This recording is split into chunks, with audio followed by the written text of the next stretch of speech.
Hello. In this video I want to distinguish between two economic concepts that I've found many students starting economics get confused between. And that's the concepts of derived demand and the concept of joint demand. And joint demand you may know better as goods which are complements to each other. In other words, if we buy one, we're likely to buy the other one. But that's very different. That concept of joint demand is very different to derived demand. And I want to explore this and show it to you and hopefully explain it to you through using three markets. The market for cars, the market for petrol, and the market for steel. Okay? So first of all, I'm going to go through the concept of joint demand, or complements.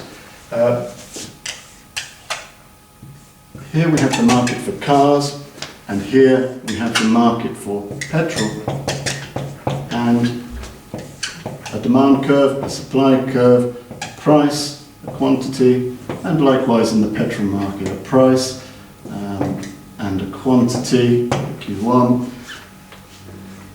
We can anticipate that if there is an increase in the demand for cars for whatever reason, it is likely to be followed by an increase in the demand for petrol. Because people that buy cars have to buy petrol to run the cars, and so if more cars are demanded, and the quantity demanded rises, or the demand rises, so that Q2 is now bought and the price has gone up, so more petrol will be sold, because petrol is a complement good to cars, and that's very straightforward. There is a relationship between these markets. The two goods in question, cars and petrol, are in joint demand. They are complements to each other. But note this, note that here the demander of the good is the same in both cases. The person who demands the car also demands the petrol. That's a crucial difference compared to derived demand. Let me show you now derived demand, and this is no longer the petrol market. I'm going to make now this a market for steel. Again, there is an equilibrium price at P1, quantity Q1, but if now there is an increase in the quantity in the demand for cars, lifting D1 to D2, we will see an increase in the demand for steel, raising the price of steel and the quantity of steel. But note the difference. The demand for steel is not coming from the people who are demanding cars. It's coming from the people that supply cars, the manufacturers of cars.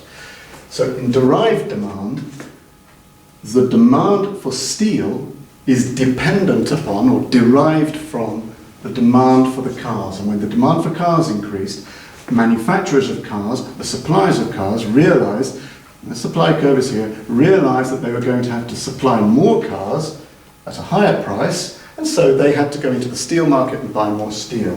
So when we're talking about derived demand, where the demand for something is dependent upon the demand for something else and is used in the manufacturing of another product, then the demander here is the supplier here.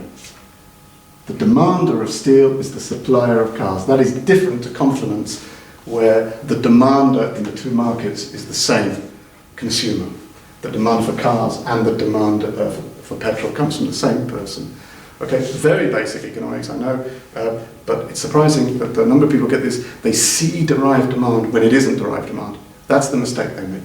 They believe it's derived demand when in fact really, my students, I mean, they claim it's derived demand, and it isn't. It's actually just complements. Derived demand is only when the demand for one good is needed in the manufacturing of another good, and so the demand for the steel is derived from the need for steel in the manufacturing and supplying of cars.